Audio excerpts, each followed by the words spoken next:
యేసు లోక రక్షకుడు, యేసు పాప విమోచకుడు, యేసు లోక రక్షకుడు, యేసు పాప విమోచకుడు. ఎంత ఘోర పాపినైనను ఎంచక మరి క్షమించును.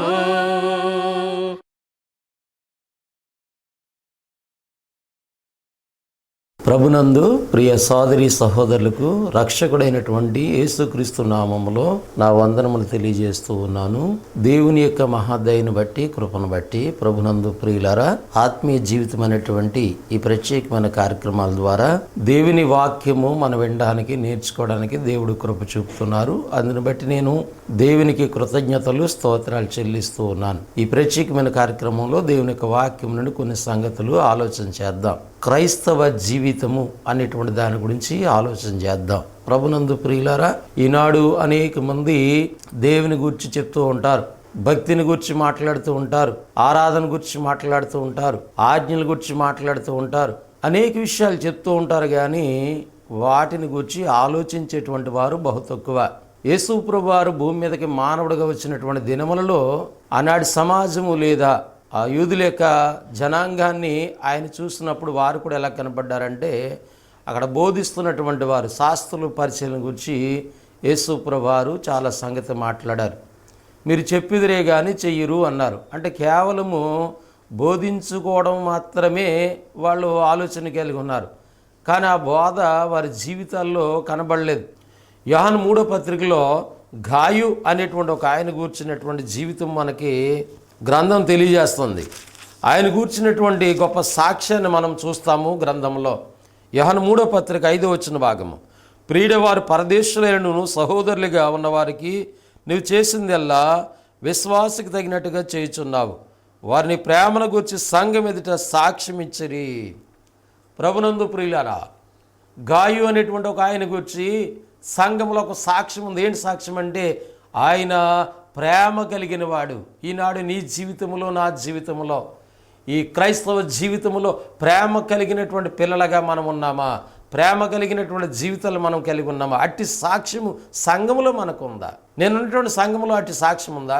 లేదు నా గురించి మరో చోట అట్టి సాక్ష్యం చెప్తున్నారా లేదో ఆలోచన చేయాలి. ఈనాడు సాక్ష్యాలు అంటే ఏవేవేవేవో అర్థమైన మాటలు మాట్లాడుతూ ఉన్నారు, ఏవేవో చెప్తున్నారు, ఉపయోగం లేని మాటలు, క్రైస్తవ్యాన్ని ఇబ్బంది పెట్టేటువంటి మాటలు, క్రైస్తవానికి అవమానం తెచ్చేటువంటి మాటలు మాట్లాడుతూ ఉన్నారు. సాక్ష్యం అంటే అది కాదు. క్రైస్తవ జీవితంలో ప్రేమ కలిగినటువంటి బిడ్డగా నీ జీవితం ఉందా?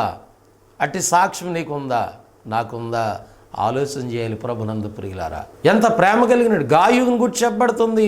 ఓ ప్రాంతం నుంచి వాళ్ళు ఇక్కడికి వచ్చారు, మరలా తిరిగి వెళ్ళారు. వాళ్ళు చెప్తున్నారు సంఘములో గాయు మంచి ప్రేమ కలిగినటువంటి విశ్వాసి. అక్కడ క్రైస్తవ జీవితము మొదటి మాట ఏంటో తెలుసా? ప్రేమ కలిగిన జీవితము క్రైస్తవ జీవితం అంటే. అలాంటి సాక్ష్యము కలిగినటువంటి పిల్లలుగా మనం ఉన్నామా? ప్రభునందు ప్రియులారా, అపవాది అనేక విధాలుగా మనల్ని మోసం చేస్తూ ఉన్నది.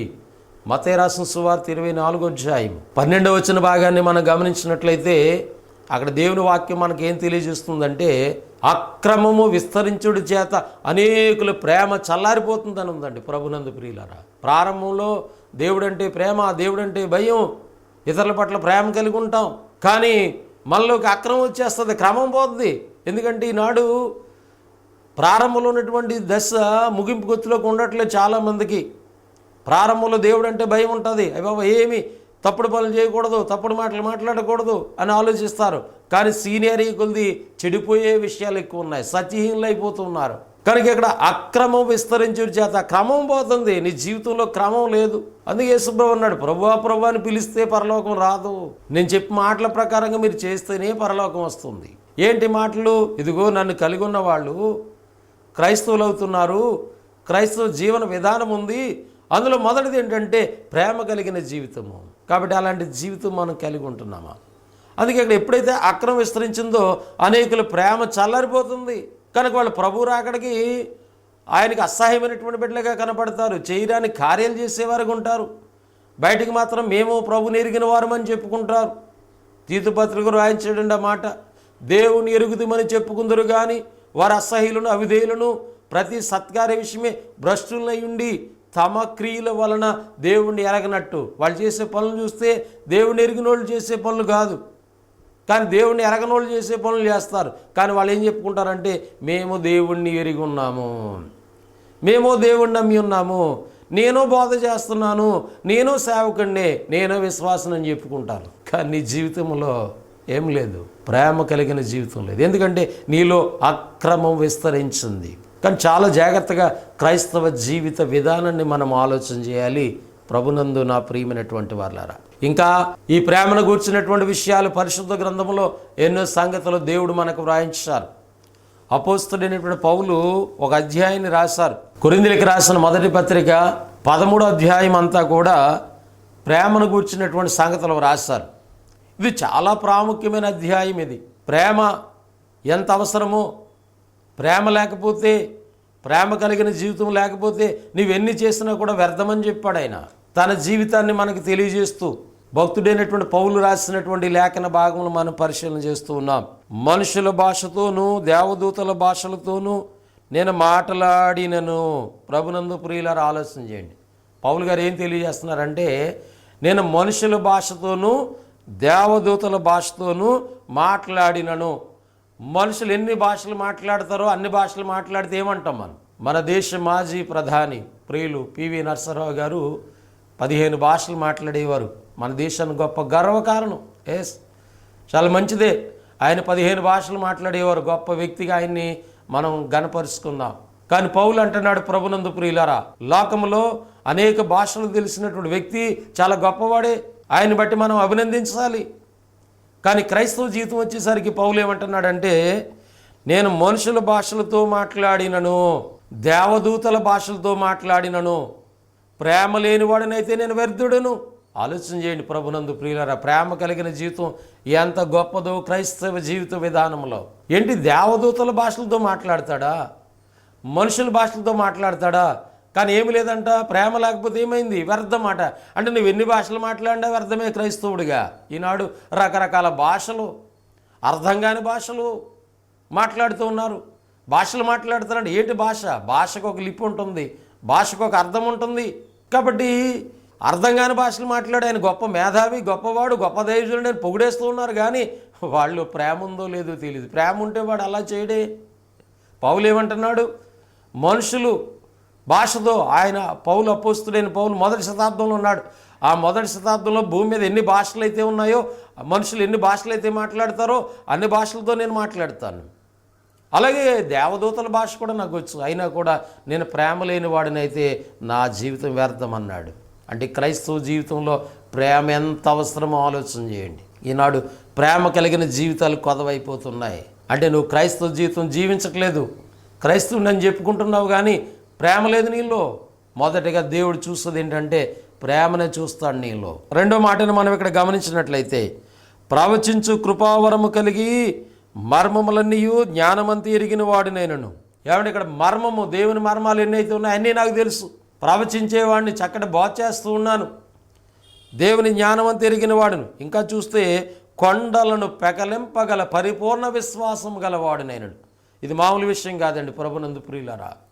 యేసు ప్రభువారు అన్నారు, ఎవడైనా విశ్వాసం కలిగి ఉండి కొండను చూసి సముద్రంలో నాటబడమంటే, సముద్రంలోకి పొమ్మంటే పోతుంది, నీ విశ్వాసం అంత గొప్పదని చెప్పాడు ఆయన. అంటే విశ్వాసానికి అంత గొప్ప శక్తి ఉందని చెప్పాడు ఆయన. ఇక్కడ పౌలు అన్నాడు, కొండలను పెకలింపగల పరిపూర్ణ విశ్వాసం గలవాడినైనను, నేను ప్రేమ లేని వాడినైతే వ్యర్థుడును. పౌలు గారికి ఎంత చక్కగా అర్థమైంది చూడండి. క్రైస్తవ జీవితము ప్రేమ కలిగిన జీవితం. ప్రేమ లేకపోతే నాకు ఎన్ని భాషలు వస్తాయేంటి, దేవదూతల భాషలు వస్తాయేంటి, వ్యర్థం. ప్రేమ లేకపోతే ఇదిగో నేను ఎంత బోధ చేస్తే ఉపయోగం ఏంటి, ఎంత జ్ఞానం తెలిస్తే ఉపయోగం ఏంటి, ఎంత పరిపూర్ణమైన విశ్వాసం గలవాడినైనా కూడా, కొండలు పెకలింపగల పరిపూర్ణ విశ్వాసం గలవాడినైనా కూడా ప్రేమ లేకపోతే నేను వ్యర్థుడిని అన్నాడు. అంటే ప్రేమ కలిగిన జీవితం ఎంత అవసరమో ఈ వాక్య భాగాల ద్వారా పౌలు మనకు నేర్పిస్తూ ఉన్నాడు.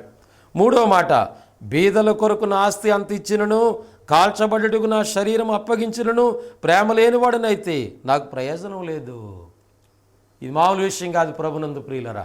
బీదల కొరకు నా ఆస్తి అంతా ఇచ్చేస్తున్నాను, అవసరమైతే నా శరీరాన్ని కూడా కాల్చబడుటకు అప్పగిస్తున్నాను. మామూలు విషయం అండి అది. బేదలకి తన ఆస్తంత ఇచ్చేయడం మామూలు విషయమా? ప్రేమ గలవాడుగానే అంటే కనపడుతుంది అక్కడ మనకి. అలాగే నా యొక్క శరీరం కూడా కాల్చబడ్డకి ఇచ్చేస్తాను అవసరమైతే. ప్రేమ లేకపోతే అంటే దీని అర్థం ఏంటంటే నువ్వు మంచి పనులు చేసినా కూడా, నీ జీవితాన్ని త్యాగం చేసినా కూడా, నువ్వు ప్రేమ గల జీవితం లేకపోతే నువ్వు వ్యర్థుడివు అంటే ఆలోచన చేయండి. ఈ మాటలో ఉన్నటువంటి భావాన్ని ఆలోచన చేయండి. ఈనాడు చాలామంది ప్రభునందు ప్రియులారా, ప్రభు నమ్మినోళ్ళు కానీ ప్రభు నమ్మినటువంటి వారు కానీ మంచి పనులు చాలామంది చేస్తూ ఉంటారు. అంటే ప్రేమ లేదని అర్థమా? ఉంది. ఆ ప్రేమ దేవుడు ఆశించిన ప్రేమ కాదు. దేవుడు నీలో నాలో చూడాలనుకున్నటువంటి ప్రేమ కాదు అది. కనుక నువ్వు మంచి పనులు చేసినప్పుడు కూడా నీ జీవితము ప్రేమ కలిగిన జీవితంగా లేకపోతే అటు దేవుని ప్రేమించాలి. నీ ప్రేమలో ఏం కనపడాలి? దేవుని ప్రేమించాలి.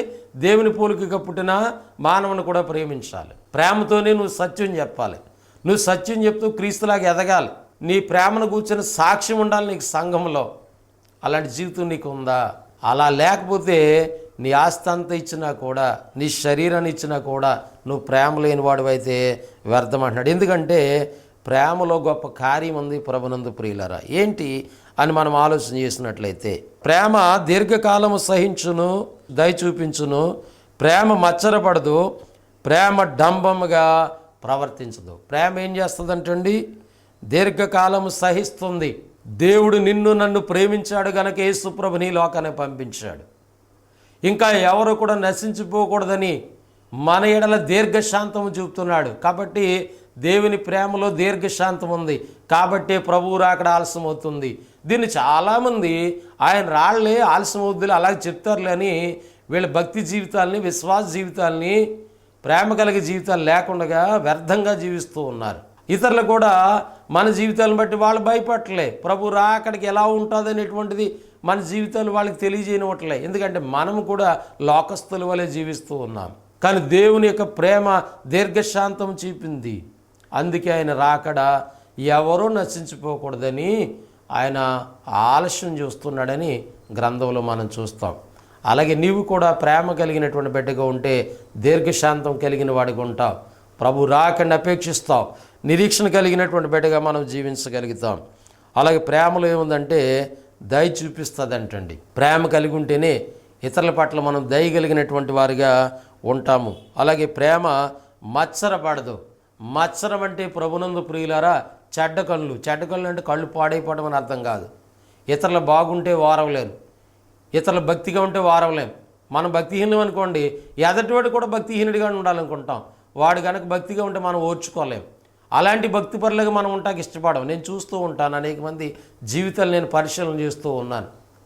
వాళ్ళు భక్తి నేర్చుకోరు. ఎవరైనా భక్తిపరుడు కనపడితే వాడి మీద వీళ్ళకి చాలా బాధ కలుగుతుంది. ఎందుకంటే చెడ్డ కళ్ళు నెయ్యి. బైబిల్లో చాలా ఉదాహరణలు ఉన్నాయి ప్రభునందు ప్రియులారా. యేసు ప్రభువారు అనేకమైన ఉపమానాలు చెప్పారు. ఒక ద్రాక్ష తోటలో పనిచేయటానికి ఒక యజమానుడు ఉదయమనే ఒక ధ్యానారం ఇస్తానని కొందరిని పనికి కుదుర్చుకున్నాడు. అలానే 10 గంటలకి, 12 గంటలకి, ఆఖరికి 3 గంటలకి, 5 గంటలకు కూడా ఆ పనికి పిలుచుకున్నాడు. నాకేం న్యాయం అది ఇస్తానని. ఉదయం 6 గంటలకు వచ్చిన వాళ్ళు కూడా ఒక ధ్యానారం ఇస్తాను ముందుగా మాట్లాడాడు ఆయన. ఈ ఉపమానం చెప్పాడు యేసుప్రభువారు. సాయంత్రం 6 గంటలకు పని అయిపోగానే తన దాసుని పిలిచి ఎవరి డబ్బులు వాళ్ళకి ఇచ్చేయమన్నప్పుడు 5 గంటలు వచ్చిన వాళ్ళు కూడా ఒక ధ్యానారం ఇచ్చాడు ఆయన. ఇప్పుడు ఉదయం 6 గంటలకు వచ్చిన వాళ్ళు ఏమి ఊహిస్తున్నారంటే 5 గంటలకు వచ్చి 1 గంట పని చేస్తారు కదా, వాళ్ళకి ఇచ్చారు కదా, మనకి ఎక్కువ ఇస్తారనుకున్నారు. ఆయన ముందే చెప్పాడు, ఉదయం చెప్పాడు నా పని చేస్తే ఒక ధ్యానారం ఇస్తాను. కాబట్టి వీళ్ళకి కూడా ఒక ధ్యానారం ఇచ్చారు. ఇవన్నీ ఎందుకు చెప్పాడంటే వీళ్ళు 5 గంటలకు వచ్చిన వాళ్ళకి ఒక ధ్యానారం ఇవ్వటం 6 గంటలకు వచ్చిన వాళ్ళకి నచ్చలేదు. అంటే వాళ్ళ కళ్ళు ఎలాగ ఉన్నాయంటే చెడ్డ కళ్ళు. అది అడిగాడు యజమానుడు, నేను మంచివాడైనందుకు నీ కళ్ళు చెడ్డగా ఉన్నాయా, మత్సరంతో నిండుకున్నావా నీవు అంటే చూసారా అయ్యా, ఉదయం నుంచి అతనికి పని లేదు. కానీ ఆ యజమానుడు మంచోడయ్యి మనతో పాటు అతను కూడా పిలిచి లేటుకి వచ్చినా కూడా అతను కూడా ఒక ధ్యానారం ఇచ్చాడు. అతని కుటుంబం పోషించబడుతుందని ఆలోచన లేదు ప్రభునందు ప్రియులరా. అంటే 5 గంటలకు వచ్చిన వాళ్ళకి ఇతను సహాయం చేస్తే ఈ 6 గంటలకు వచ్చిన వాళ్ళు ఏం చేస్తున్నారంటే ఓరవలేకపోతూ ఉన్నారు. కాబట్టి ఇక్కడ మనం ఏమి నేర్చుకుంటాం? ప్రేమ కలిగిన వాళ్ళు కాదు వీళ్ళ ప్రేమ కలిగి ఉంటే బైబిల్ ఏం చెప్తుంది? నిన్ను వాళ్ళు నీ పొరుగు వారిని ప్రేమించమన్నాడు. కాబట్టి ఇతను ఆ వారం లేని స్థితి వాళ్ళకి కనపడింది. అక్కడ యేసుప్రభు వారు చెప్పారు, మత్సరంతో నిండుకున్నారన్నారు. ఇంకా చాలా విషయాలు మనం బైబిల్లో చూస్తాం ప్రభునందు ప్రియులారా. ఇంకా మనం గమనించినట్లయితే యాకోబు తన మేనమామ దగ్గరికి వెళ్తాడు. మేనమామ చాలా సంతోషంగా అతన్ని చేర్చుకుంటాడు. నా చెల్లెలు కుమారుడు, నా రక్త సంబంధివి, నా ఎముకు నువ్వు, రా నాయన అని పిలుచుకున్నాడు. తర్వాత అతని దగ్గర ఉన్నాడు, పని చేశాడు, గొర్రెల మందలం మేపాడు, తన భార్యల కొరకు కొలువు చేశాడు. తర్వాత తన కుటుంబం కొరకు ప్రయాసపడుతున్నాడు. దేవుడు యాకోబుని బలపరిచాడు. యాకోబు అభివృద్ధి చెందుతున్నాడు. బైబిల్లో వ్రాయబడింది, సొంత మేనమామే ఆ యాకోబు అభివృద్ధిని చూసి వారవలేకపోయాడు అంటండి. చెడ్డకలు వచ్చినాయి అతనికి. ఇతడు బాగుపడిపోతున్నాడు అన్నాడు. అంటే మీరు ఆలోచన చేస్తున్నారా? క్రైస్తవ జీవితము మత్సరం కలిగిన జీవితం కాదు. నువ్వు ప్రేమ కలిగి ఉంటే నీలో ఏం రాదంటే మత్సరం రాదు. నువ్వు ఇతరులను చూసి వారవలేకపోతున్నావంటే, ఇతరులను ద్వేషించే స్థితిలో ఉన్నావంటే నీలో ప్రేమ లేదు. అంటే నీ జీవితము నువ్వు క్రైస్తవుడేవి కానీ ప్రేమ కలిగిన జీవితం కాదు. కాబట్టి ఆలోచించేయండి ప్రభునందు ప్రియులారా. యాకోబు అంటాడనమాట, నిన్న మొన్నలాగా మీ నాన్నగారి ముఖము లేదు. ఎందుకంటే మత్సరంతో నిండిపోయాడు, చెడు ఆలోచనతో నిండిపోయాడు. ఎందుకంటే అతని పట్ల ప్రేమ చల్లారిపోయింది. ఈనాడు యేసుప్రభు రాకడికి ఎంతమంది క్రైస్తవులు ప్రేమ కలిగిన పిల్లలుగా యేసుప్రభు కనపడతారు. కాబట్టి ఇక్కడ మనము ప్రేమ ఏం చేస్తుందంటే మత్సర పడకుండా చేస్తుంది. ప్రేమ ఇంకా డంబంగా ప్రవర్తింపదు, అది ఉప్పొంగదంటండి, అమర్యాదగా నడవదంట, స్వప్రయోజనం చూసుకోదంట. ఈనాడు ఎక్కువగా అందరూ స్వప్రయోజనాలే. నేను బాగుంటే చాలు, ఎదుటివాడు గొడవ నాకెందుకు. సేవకులు ఇదే ఆలోచన, విశ్వాసులు ఇదే ఆలోచన. అంటే క్రైస్తవ జీవితం మన దగ్గర కనపట్లేదు. బైబిల్ వాక్యం దగ్గరికి మనం వస్తే, ఈ వాక్యం అనే అర్థంలో మనం చూసుకుంటే మనలో క్రైస్తవ జీవితంలో మొదటి మాట చూస్తున్నాం మనం, ప్రేమ కలిగిన జీవితం. ప్రేమ కలిగిన జీవితం మన దగ్గర కనపట్టలే. కనుక ప్రభునందు నా ప్రియమైనటువంటి వారులారా ఆలోచన చేయండి. కనుక అమర్యాదగా నడవదు, స్వప్రయోజనం విచారించుకోరదు, త్వరగా కోపపడదు, అపకారము మనసులో ఉంచుకోదు. క్రైస్తవుడు అపకారాన్ని మనసులో ఉంచుకొని కక్ష పెంచుకోకూడదు, మర్చిపోవడమే. మనం మేలు చేస్తాం, వాడు కీడు చేశాడు, దేవుడు చూసుకుంటాడని మనం ఉండాలా.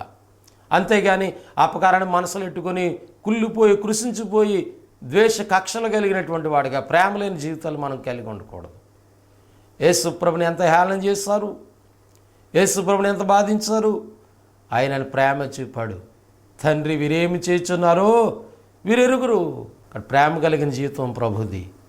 ఆయన కలిగినటువంటి నీవు నేను ఎలాంటి జీవితాన్ని కలిగి ఉన్నాం? క్రైస్తవ జీవితం అంటే ప్రేమ కలిగిన జీవితం.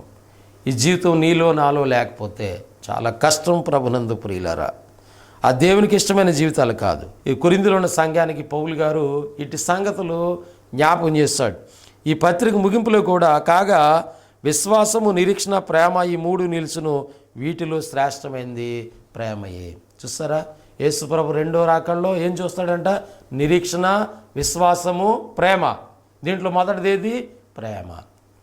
అట్టి ప్రేమ కలిగినటువంటి జీవితాలు మనము కలిగి ఉండాలన్నది దేవుని యొక్క ఉద్దేశంగా పరిశుద్ధ గ్రంథం మనకి జ్ఞాపకం చేస్తుంది. కనుక క్రైస్తవుడు అనగా క్రీస్తుని ధరించుకున్నటువంటి వాడు. రోమిలికి రాసిన పత్రిక 13వ అధ్యాయము 8వ వచనం, ఒకరినొకడు ప్రేమించుట విషయములో తప్ప మరేమీ ఎవనికి అచ్చి ఉండవద్దు, పొరుగువాని ప్రేమించేవాడే ధర్మశాస్త్రం నెరవేర్చేవాడు. ఏలైనగా వ్యభిచరింపవద్దు, నరహత్య చేయవద్దు, దొంగిలిలవద్దు, ఆశింపవద్దు అనునవి మరి ఏ ఆజ్ఞను ఉన్న ఎడల అదియు నిన్ను వలని పొరుగువాన్ని ప్రేమింపవలను. వాక్యములో సంక్షేపముగా ఇమిడి ఉన్నవి. ప్రేమ పొరుగువానికి కీడు చేయదు గనుక ప్రేమ కలిగి ఉండుట ధర్మశాస్త్రమును నెరవేర్చుటే. క్రైస్తవ జీవితంలో ప్రేమ కలిగిన జీవితం యొక్క అవసరతని, ఆ ప్రాముఖ్యతని ఇక్కడ పౌలు తెలియజేస్తున్నాడు.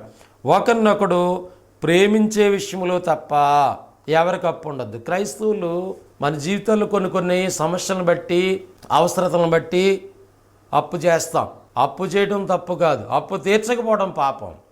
అప్పు తీర్చకపోవడం భక్తిహీనత అని బైబిల్ చెప్తున్నది. ఈనాడు ఆలోచన లేని వాళ్ళు, అవగాహన లేని వాళ్ళు కూడా బోధనలు చేస్తున్నాడు. ఒక ఆయన బోధిస్తున్నాడు, అప్పు చేయటం అంట వ్యభిచారం అంట. నేను చాలా బాధపడ్డాను. అప్పు చేయడం తప్పు కాదు, అవసరతను బట్టి తీర్చుకుంటావు, కానీ అది ఏం చేయాలి? తీర్చేయాలా. తీర్చకపోతే నువ్వేమవుతున్నావంటే భక్తిహీనుడు అవుతున్నావు. అప్పు తీర్చున్నవాడు భక్తిహీనుడు. క్రైస్తవుడు మాట అంటే మాటే, మాట కొరకు నిలవాల, మాటను నిలబెట్టుకోవాలా. కనుక ఇక్కడ ఏ విషయంలో నువ్వు అప్పు ఉండాలంటే ఒకరినొకడు ప్రేమించే విషయంలో అప్పు ఉండాలి. అంటే నేను ఒక వ్యక్తిని బాగా ప్రేమించవచ్చు, ఆ వ్యక్తి నన్ను ఎక్కువ ప్రేమించకపోవచ్చు, కాబట్టి ఆ వ్యక్తి నాకు అప్పు ఉన్నాడు, అయినా పర్వాలేదు. ఏ అప్పు? ప్రేమించే విషయంలో మాత్రమే.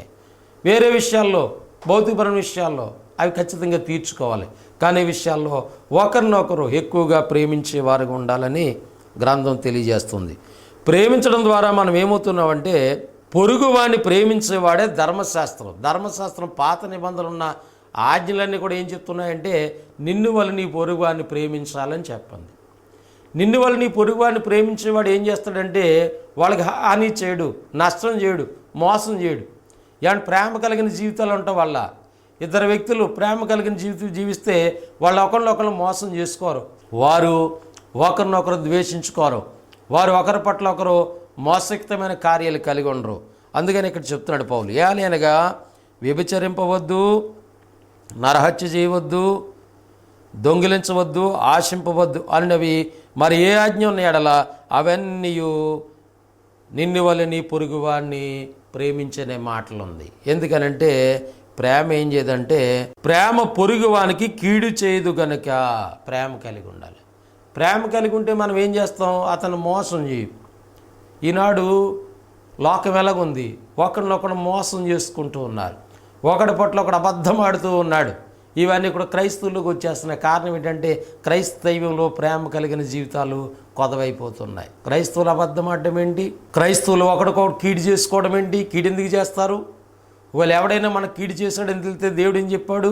పగ తీర్చే పని నాది, నేను చూసుకుంటా, నువ్వు కీడుకి ప్రతి కీడు చేయదు. యేసుప్రభు చేశాడా? దూషణకు ప్రతి దూషణ చేయలేదు, కీడుకు ప్రతి కీడు చేయలేదు. తను హింసించే వారి కొరకు ప్రార్థన చేశాడు, తను బాధ పెట్టే వారి కొరకు ప్రార్థన చేశాడు. నువ్వు కూడా అంతే. అలాంటి ప్రేమ కలిగినటువంటి జీవితాలు నువ్వు నేను కలిగి ఉండాలని దైవ గ్రంథం తెలియజేస్తున్నది. కనుక ప్రభునందు ప్రియులరా, ప్రేమ పొరుగువానికి కీడు చేయదు కనుక ప్రేమ కలిగి ఉండటం ధర్మశాస్త్రాన్ని నెరవేర్చడం అని ఇక్కడ దైవ గ్రంథం మనకు తెలియజేస్తుంది. కనుక క్రైస్తవ జీవిత విధానాన్ని మనం ఆలోచన చేస్తున్నాము. హెబ్రీ పత్రిక 1వ అధ్యాయం 1వ వచనాన్ని తీసుకుని ఒక్క మాట మీకు తెలియజేస్తాను. క్రైస్తవ జీవిత విధానంలో జీవన విధానం ఏంటంటే ప్రేమ కలిగినటువంటి జీవితం కలిగి ఉండాలి క్రైస్తవుడు. క్రైస్తవుడు అనగా క్రీస్తుని ధరించుకున్నవారు. క్రీస్తుని ధరించుకున్నవాడు ప్రేమ కలిగినటువంటి బిడ్డగా ఉండాలి. క్రీస్తు ఎలాంటి ప్రేమ కలిగి ఉన్నాడో మనం కూడా అలాంటి ప్రేమ కలిగిన పిల్లలుగా జీవించాలి. ప్రేమ ద్వారానే మనం గొప్ప కార్యాలు మనము చూస్తామనేటువంటి విషయాన్ని దైవ గ్రంథం మనకు తెలియజేస్తుంది. కాబట్టి పౌలు మనకు జ్ఞాపం చేస్తాడు, ఇక మీదట జీవించేవారు తమ కొరకు కాదు. ఎవరి కొరకు జీవించాలి? నువ్వు నీ కొరకు ప్రాణం పెట్టి, నా కొరకు ప్రాణం పెట్టి తిరిగి లేచినటువంటి యేసుక్రీస్తు కొరకే మనం జీవించాలని, ఆయన అందరి కొరకు మృతి పొందాడని ఒక నిర్ణయాన్ని, నిశ్చయాన్ని మనము కలిగి ఉండాలి. అపోస్తులు అలా కలిగి ఉన్నారు. మరి అపోస్తుల బోధలో ఉన్నామని మనం చెప్పుకుంటాం. అలాంటి జీవితాలు మనం కలిగి ఉన్నామా? ప్రేమ కలిగినటువంటి పిల్లలుగా మనం ఉంటున్నామా? అటు జీవితం మనకు అవసరం. అందుకని పౌలు అంటున్నాడు, రోమిలకు రాసిన పత్రిక 14వ అధ్యాయం 7వ వచన భాగం, మనలో ఎవడు తన కోసమే బ్రతుకుడు, ఎవడు తన కోసమే చనిపోడు. కాబట్టి నీవు ఈ లోకములో నీ కోసమే బ్రతకూడదు, నీ కోసమే చనిపోకూడదు.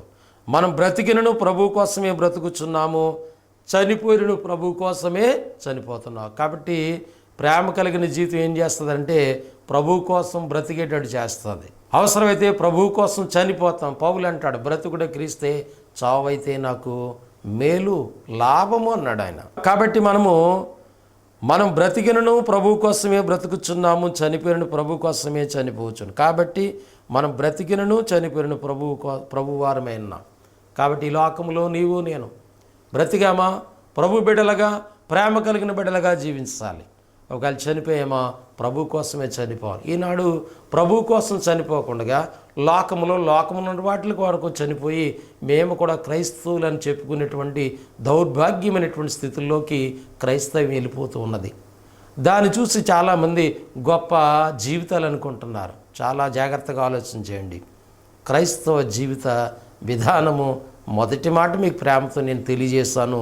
అది ప్రేమ కలిగినటువంటి జీవితం. కాబట్టి అటువంటి ప్రేమ కలిగినటువంటి బిడ్డలుగా మనం జీవించాలని ప్రభువైన యేసుక్రీస్తు వారు మన కొరకు సిలువలో చనిపోయారు, సమాధి చేయబడ్డారు. ఆయన తిరిగి 3వ దినాలు లేచారు. 40 దినాలు ఈ భూమి ఆనాటి సమాజానికి కనపడి ఆయన తాను సజీవుడిగా కనపరుచుకొని అపోస్తలులను బలపరిచి ఆయన పరలోకం వెళ్ళారు. 50వ రోజున క్రీస్తు ప్రభు యొక్క మరణ సమాధి పునరుత్థాన సంబంధమైన సువార్త ప్రకటించబడింది.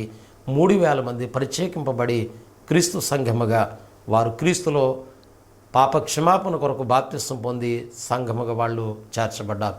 ఆ సంఘము మొదటిగా అపోస్తల బోధలో ఉంది. ఆ బోధలో వాళ్ళు ప్రేమ కలిగినటువంటి బిడ్డలుగా జీవించారు. వారి ప్రేమను చూసినటువంటి ఆనాటి సమాజము మరి వారిని బట్టి ఎంతో సంతోషించినట్లుగా మనం ఆ సంఘాన్ని బట్టి చూస్తున్నాం. ఈనాడు సంఘంలో ఉన్నటువంటి నీవు నేను ప్రారంభ సంఘంలో ఉన్నటువంటి మాదిరి జీవితాలను కలిగి మనం జీవించడానికి ప్రయత్నం చేయాలి. అందులో మొదటి మాట ప్రేమ కలిగినటువంటి జీవితం. కాబట్టి మనము ఇతరులకి ప్రభువుని గురించి చెప్పాలి, కానీ అది ప్రేమతో చెప్పాలి. ప్రేమ కలిగి సత్యం చెప్పాలి మనం క్రీస్తు లాంటి బిడ్డకి ఎదగటానికి. అందుకే పౌలు వేదన చెందుతూ ఒక మాట రాశాడు, ప్రభునందు ప్రియులారా, కాగా నా ప్రియులారా, క్రీస్తు స్వరూపం మీ యందు ఏర్పడి వరకు మీ విషయమై నాకు మరలా ప్రసవ వేదన కలుగుతుందన్నాడు. ఒక వ్యక్తిని క్రీస్తులోకి నడిపించడానికి మరి సేవకులు ఎంతో ప్రయాసపడతారు, చాలా వేదన చెందుతారు. ఒక బిడ్డని క్రీస్తులో కండం, రక్షించిన తర్వాత వాళ్ళు క్రీస్తు లాంటి బిడ్డగా, ప్రేమ కలిగిన బిడ్డగా వాళ్ళు ఎదక్కపోతే ఆ దైవజనుడికి ఎంతో వేదన ఉంటుంది. కనుక పౌలు అంటున్నాడు, నేను మరలా వేదన పడుతున్నాను. ఎందుకనంటే క్రీస్తు లాంటి స్వారూప్యత మీలోకి రావట్లే. కాబట్టి క్రైస్తవుడు క్రీస్తు లాంటి బిడ్డగానే తయారయ్యేవాళ్ళ భూమి మీద సంఘం ద్వారా. సంఘం దేని కొరకంటే క్రీస్తు లాంటి బిడ్డలుగా తయారు చేయాలి. యేసు ప్రభు 2వ రాకల్లో తన పిల్లల కొరకు వస్తున్నాడు. తనలాంటి స్వారూప్యత, తనలాంటి లక్షణాలు కలిగి, తనలాంటి జీవితం కలిగి ఎవరైతే ఉన్నారో వారిని ఆయనతో కూడా కూర్చోబెట్టుకోవడానికి, వారితో ఉంచడానికి, ఆయనతో ఉండటానికి, నిత్యము యుగాలు తరతరాలు ప్రభుతో మనం ఉండేటువంటి గొప్ప ధన్యతను మనకి ఇవ్వటానికి ప్రభు రాబోతున్నాడు. అటువంటి కృప, అటువంటి ప్రేమ కలిగిన పిల్లలుగా మనం జీవిద్దాం. కాబట్టి క్రైస్తవ జీవితంలో ప్రేమ కలిగిన జీవితం చాలా అవసరం. నేను ప్రేమతోనే ఈ సత్యాన్ని మీకు ప్రకటిస్తున్నాను. కాబట్టి అటువంటి ప్రేమ కలిగిన పిల్లలుగా జీవించి ఆ ప్రభు రాకడికి సిద్ధపడి నిత్య జీవానికి వారసులుగా ఉంటారని, ఈ లోకంలో దేవుని ప్రేమలో, ప్రతి ఆలోచనలో, ప్రతి అవసరతలో దేవుని కృపను బట్టి బైబిల్ చెప్తోంది, కాగా క్రీస్తు యేసునందు మహిమలో మీ ప్రతి అవసరమును తీర్చును. దేవుడు ఖచ్చితంగా తన పిల్లలుగా మన అవసరతలు, మన అక్కర్లు, మన సమస్యలు ఎదిగిన దేవుడు అట్టి సహాయం పొందుకుంటూ ప్రభులో జీవించాలని ప్రేమతో మాటలు తెలియజేస్తూ నేను ముగిస్తున్నాను.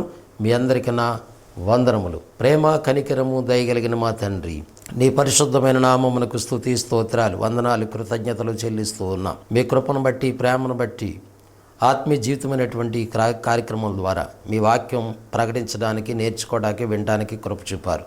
ఈ చెప్పబడిన మాటలు ఎవరైతే విన్నారో ఆ బిడ్డలందరినీ మనసులు మార్చండి, వారి హృదయాలు మార్చండి. క్రీస్తు లాంటి స్వారూప్యత కలిగి పిల్లలకి ఎదగడానికి సహాయం చేయండి. నాయన మేము యేసు ప్రభు నమ్మటమే కాదు కానీ ప్రభు క్రైస్తవ జీవిత విధానంలో మొదటి మాటగా మేము గమనించాము. మరి ప్రేమ కలిగిన పిల్లలుగా మేము జీవించాలి, ప్రేమ కలిగి సత్యం చెప్పేవారుగా మేము ఉండాలి. అటువంటి కృపను మాకు అనుగ్రహించండి. క్రీస్తు లాంటి బిడ్డలుగా ఎదగడానికి మీరు సహాయం చేయండి. ఈ మాటలు విన్న బిడ్డలను, కుటుంబాలను మీరు జ్ఞాపకం చేసుకోండి. మీ ప్రేమ పాత్రలుగా బలపరచండి. మమ్మల్ని పరిపాలించిన నాయకుల, అధికారులు, మా దేశ రాష్ట్ర ప్రజలందరి కొరకు ప్రభును కూర్చున్న సువార్త సత్యము ప్రేమతో మేము అనేక ప్రాంతాల్లో ప్రకటిస్తున్నటువంటి బిడ్డలందరినీ మీరు బలపరచండి, ఆటంకాలు తొలగించండి. ఇదిగోనైనా ఈ కార్యక్రమాల కొరకు నాకు సహకరించినటువంటి మా స్థానిక సంఘము, ఆర్థికంగా ప్రోత్సహించిన బిడ్డల్ని, అలాగే ఈ పరిచర్య కొరకు నాకు సహకరిస్తున్నటువంటి సహకారాలను కూడా మీరు దీవించి ఆశీర్వదించాలని ప్రార్థన చేస్తూ ఉన్నాం. మరి తండ్రి, ఈ యొక్క మనవుల దయతో మీరు అంగీకరించి మహిమ, ఘనత, ప్రభావాలు మీరు పొందమని యేసుక్రీస్తు నామములో ప్రార్థన అడిగి వేడుకొనుచున్నాము తండ్రి, ఆమెన్. వందనములు. దేవుడు మిమ్మల్ని, మీ కుటుంబాలను దీవించి ఆశీర్వదించునుగాక. ఆమెన్.